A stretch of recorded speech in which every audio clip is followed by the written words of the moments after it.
Bonjour et bienvenue. Aujourd'hui, on va se poser une question assez passionnante. Qu'est-ce qui fait qu'un jeu sérieux fonctionne vraiment? Hmm, On a tous un peu cette image du jeu éducatif un peu ennuyeux, où le message prend toute la place et on oublie de s'amuser. c'est ça. Mais en fait, c'est beaucoup plus subtil. Et pour en parler, on s'appuie sur le chapitre 7 d'un mémoire de Julien Alvarez. On va décortiquer les stratégies qui permettent à un jeu de nous former, de nous persuader, bref, d'être efficace tout en restant un vrai jeu. C'est exactement le cœur du problème. Le défi, comme le montre très bien ce chapitre, c'est de trouver cet équilibre. Un équilibre presque parfait entre, d'un côté, le plaisir du jeu, et de l'autre, l'objectif sérieux. C'est pas juste un quiz posé sur un jeu de plateforme. Ah non, pas du tout, on va voir comment les concepteurs intègrent le message au cœur même du gameplay, au point où les deux, en fait, deviennent inséparables.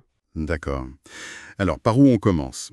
Le texte propose un point d'entrée assez simple, je trouve. Les advergames. Oui, les jeux publicitaires, c'est un bon début. Et là, il y aurait deux grandes stratégies. La première, c'est L'associative. bah oui, c'est la plus basique, hein. Vous jouez à un petit jeu sympa, sponsorisé par une marque, vous passez un bon moment, et inconsciemment, On associe le sentiment positif à la marque. voilà, c'est simple, c'est direct. Mais ça reste assez en surface, quoi. Le message est à côté du jeu, il n'est pas dans le jeu. Un peu comme un panneau publicitaire dans le décor. Mais la deuxième stratégie, la démonstrative, elle est beaucoup plus maligne. Ah oui, là ça devient vraiment du design persuasif.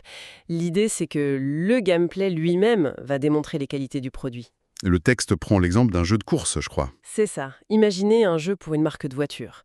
Le plaisir que vous ressentez à bien négocier un virage, la sensation de vitesse, tout ça, ça vous amuse, mais ça vous démontre aussi la maniabilité, la puissance de la voiture. Le produit n'est plus un sponsor. Il est le héros du jeu. Exactement. Et ces qualités deviennent les règles du jeu.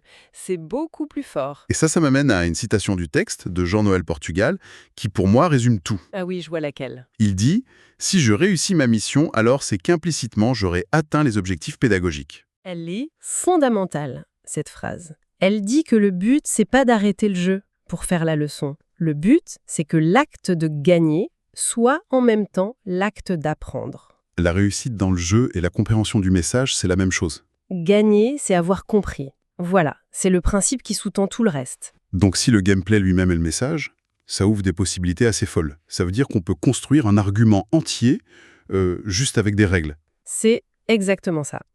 Et il y a un concept pour ça qui est central dans le chapitre 1, la rhétorique procédurale. Développé par Yann Bogost. C'est ça. La rhétorique, c'est l'art de persuader. Mais Bogost dit que les jeux ont leur propre rhétorique. Elle n'est pas visuelle, elle n'est pas textuelle, elle est procédurale. Elle persuade à travers ses processus, ses règles. Vous montrez la pauvreté. Un livre va vous la décrire. Mhm. Un jeu qui utilise la rhétorique procédurale, lui, vous met aux commandes d'un système qui génère de la pauvreté. Vous devez faire des choix, subir des contraintes, bref, vous vivez le problème de l'intérieur. L'argument devient une expérience. Voilà, on est persuadé par l'action. D'accord. Mais alors là, le chapitre continue sur des stratégies encore plus étranges. Il parle de briser le quatrième mur, Ah oui! cette frontière entre l'œuvre et le spectateur. Ça fait très expérimental.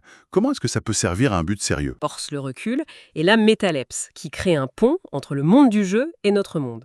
Et l'exemple de Metal Gear Solid est... Incroyable. Ah, il est génial. Racontez, je vous en prie. À un moment, on est bloqué. Et un personnage nous dit à la radio que, pour trouver un code, il faut regarder au dos du boîtier du CD. Le réflexe, c'est de chercher un boîtier de CD dans le jeu. Bien sûr. Mais non, le personnage, il parle à moi, la personne assise dans son canapé. Et il faut que je prenne physiquement le vrai boîtier du jeu pour trouver le code. C'est fou, hein? C'est complètement fou. Mais est-ce que ça ne risque pas de nous sortir de l'immersion, de casser la magie? On pourrait le croire. Mais dans le contexte de ce jeu, qui parle tout le temps de manipulation, des frontières entre réel et virtuel, ça a un sens profond. Ça n'étend pas juste l'immersion, ça nous fait réaliser qu'on fait partie du système, nous, en tant que joueurs. Ah oui, Il y a un autre exemple dans le même jeu, un ennemi qui prétend lire dans vos pensées. oui si. Et il commente les autres jeux auxquels on a joué. En lisant la carte mémoire, si. Puis il dit « Je vais faire vibrer ta manette par télékinésie ». Et hop, la manette se met à vibrer à fond. Alors qu'en fait, le jeu active juste la fonction vibration. Évidemment. Mais l'effet est troublant. Et la solution pour le battre n'est pas dans le jeu. Il faut physiquement débrancher sa manette et la mettre sur le port 2. Pour qu'il ne puisse plus lire dans nos pensées. C'est ça. Le jeu ne nous apprend pas une compétence. Il nous fait réfléchir à notre relation avec la machine. Le message devient beaucoup plus marquant parce qu'il a touché notre réalité matérielle. D'accord, je vois. C'est une implication par la transgression. Jusqu'ici, on a vu des cas où les mécaniques et le message sont en harmonie. Mais le texte explore aussi l'inverse, quand le jeu se contredit lui-même. Et c'est là que ça devient, pour moi, absolument passionnant. Le chapitre introduit le concept d'éthos ludique de Sébastien Genevaux. Alors, l'éthos ludique. Pour faire simple, il y a 2 couches dans un jeu. D'un côté, l'éthos objectif. Ce sont les règles, les systèmes, les points, bref, ce que le jeu nous demande de faire. Le gameplay pur et dur. Voilà. Et de l'autre, l'éthos subjectif. C'est l'univers, l'histoire, l'ambiance, c'est ce que le jeu nous raconte. Et le cas d'étude, c'est BioShock. Le cas magistral, dans BioShock, ces 2 couches entrent en conflit violent. Expliquez-nous ça. D'un côté, le gameplay. Le gameplay de BioShock, c'est une leçon de capitalisme sauvage. On doit sans arrêt récolter des ressources, améliorer son perso, dépenser, devenir plus fort, plus efficace. Une logique d'accumulation sans fin. Et de l'autre, on a l'histoire. Cette cité sous-marine, Rapture, qui s'est effondrée. Précisément à cause de cette idéologie. L'histoire est une critique féroce de ce capitalisme débridé qui a mené à la folie. Donc, le jeu nous fait prendre un plaisir fou à faire ce que son histoire dénonce comme étant monstrueux. Attendez, mais est-ce que c'est pas un peu de la suranalyse, ça? Beaucoup de joueurs passent à côté et voient juste un super jeu de tir. Ce conflit cognitif, comme l'appelle le texte, est-ce qu'il est vraiment intentionnel? C'est la grande question. Et le texte, en citant le chercheur Benoît Rossante, défend que non seulement c'est intentionnel, mais que c'est là que se trouve le génie pédagogique du jeu. D'accord. Ce conflit, il crée un malaise chez le joueur attentif. Il se demande « Pourquoi j'adore faire des choses que le jeu me présente comme horribles ?» Ce n'est pas un jeu qui nous donne une morale. Il nous place dans une position inconfortable et nous force à construire notre propre critique. Une critique du système et de notre propre plaisir. C'est beaucoup plus puissant qu'un simple message. On devient acteur de la contradiction. C'est vrai que c'est puissant. Ça ne donne pas de réponse, ça pose une question. Ça me fait penser à une autre distinction du chapitre, entre les jeux qui veulent persuader et ceux qui veulent juste exprimer quelque chose. Oui, les jeux expressifs. Et l'exemple de Lee Voma est très beau. C'est un jeu très court, où l'on se promène en forêt avec sa grand-mère. Le but, c'est pas de convaincre, c'est de faire ressentir, de nous mettre dans la peau d'un enfant dont les parents divorcent. Et comme toujours, ça passe par la mécanique. Comment ça? Le texte cite une analyse très fine qui a remarqué un détail tout bête. L'enfant marche moins vite que sa grand-mère. Ah oui, Du coup, pour la suivre, le joueur est obligé de courir par à-coups, de s'arrêter, de repartir. C'est un rythme saccadé.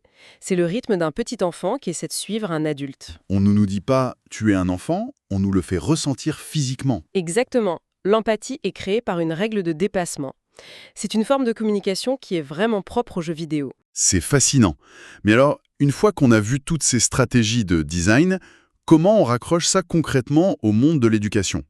Le chapitre fait le lien avec un éducateur, Roland Viau. C'est là que la boucle se boucle en quelque sorte. Le chapitre montre que les bons designers, consciemment ou non, utilisent des leviers que les sciences de l'éducation connaissent depuis longtemps. Il établit des parallèles directs. Oui. Par exemple, Viau dit que pour être motivé, un élève a besoin d'une activité qui propose un défi à relever. Ça, c'est le concept de challenge dans le jeu, la base. C'est le pilier de la motivation. Ni trop facile, ni trop dur. La fameuse théorie du flow. Logique. Un autre exemple. Viau dit qu'une activité doit être signifiante, avoir du sens. Ça renvoie directement à ce qu'on disait sur l'éthos subjectif. L'histoire, l'univers, tout ce qui donne un sens à nos actions dans le jeu. D'accord. Et on pourrait même en ajouter un pont. Viau Barreau parle de l'importance de donner le droit à l'erreur. C'est l'essence même du jeu. On peut échouer, recommencer, sans conséquences graves. C'est un environnement d'apprentissage parfait.